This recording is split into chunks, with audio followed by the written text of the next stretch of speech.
Hi, Judy with Today's Thought, and today's going to be one of my periodic updates of people who, like me, were Democrats, had voted for Democrats, and then became disillusioned with the Democratic Party, and have now switched, or if they haven't switched to Republicans, they have at least left the Democrats. So I'll go right to the videos. There are two, so you can just watch their entire statement. So the first one, young woman, she was a fundraiser. Well, she was involved in politics, working in various capacities, volunteer, I guess, capacities for years, for her entire adult life, it looks like. So you can hear from her that she is saying now that she is disillusioned with the Democratic Party, and this is most important, she's not saying that she's going to vote for Donald Trump, but she's saying that I guess you could call her never Kamala. She said she just can't vote for Kamala Harris. So I'll let the young woman speak. Here she is. Okay, I'm gonna get real in this, and it's probably gonna piss some people off, but I'm okay with that, because if I'm not being honest, then what else am I doing? I just got back from the DNC, where I signed up to volunteer, and when I initially had signed up to volunteer, Joe Biden was still the nominee. It wasn't yet Kamala Harris. I've worked in progressive politics for a long time. I have worked for many different Democratic candidates, Senate candidates, House candidates, even some Democratic organizations. And as the years have gone by, I found myself getting more and more disillusioned with the Democratic Party, although until now, I've never said that out loud or anywhere public. And I just want to say that by saying this, I'm not necessarily saying that the other party is better. I'm just giving you my experience with working with the Democrats. Throughout my career, I've mostly done campaign fundraising, so I've seen it the way that it works behind the scenes. And I know that candidates spend 8, 9, 10 hours a day just calling donors and begging rich people for money. It's pretty much the only people that they talk to. I mean, of course, sometimes they have to talk to voters, but the majority of their time is just spent calling and begging rich people to give them money for their campaigns.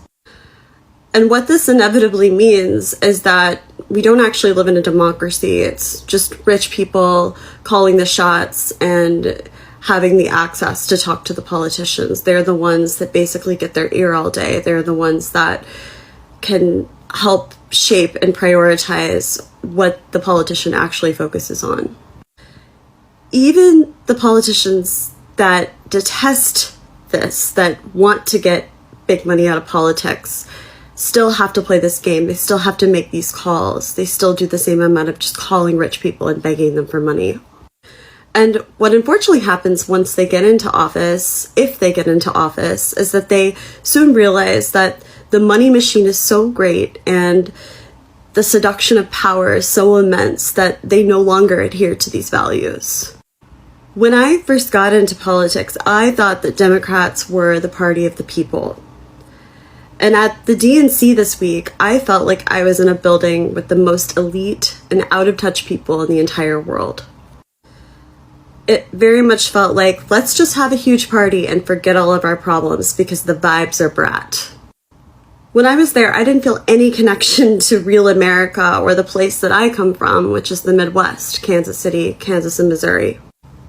I didn't feel any connection to the people that I know right now who are struggling to buy their groceries or to pay their rent. The people who want to know what both candidates are going to do to materially affect change in their lives. And when I was there listening to the speeches, I felt myself feeling mad because I didn't hear anything about the economy. Definitely not in Kamala's speech, and not very much in the others as well. Instead, I heard generic platitudes, things like joy and respect and integrity, and what does that even mean? Let's make the military the most lethal in the world? I thought I was part of the anti-war party.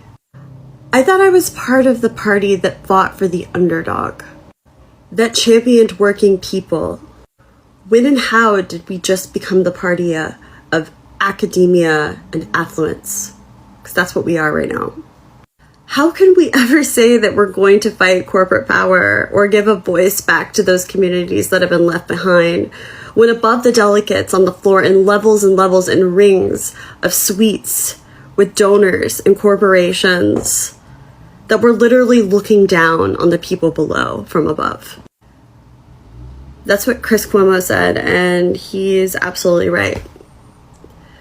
You know, I went to the DNC this year hoping that I would feel reconnected to the Democratic Party, that I would have more of a sense of understanding of Kamala and her candidacy and what she stood for. But instead, I ended up leaving and feeling the opposite, more disconnected and alone than ever.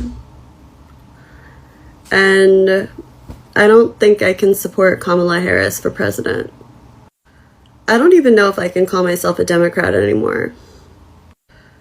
I don't know who I'm going to be supporting, but I know it's not her, and for once, I'm not afraid to say it.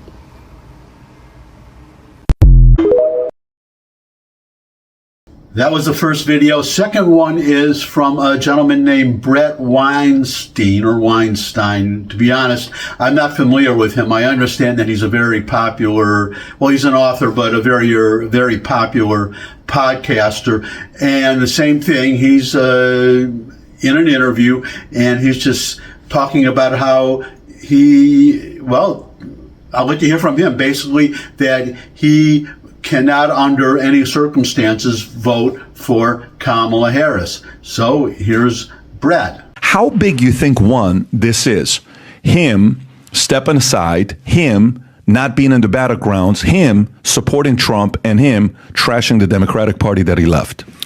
Well, I think this is absolutely monumental because I think we are in a novel moment in American political history where many of us who hold different positions on the political spectrum, have different priorities with respect to policy, are finding that none of our differences matter in light of the jeopardy that the republic is in. And so what he is effectively doing here is he is saying those differences aren't going away, but they're just simply secondary.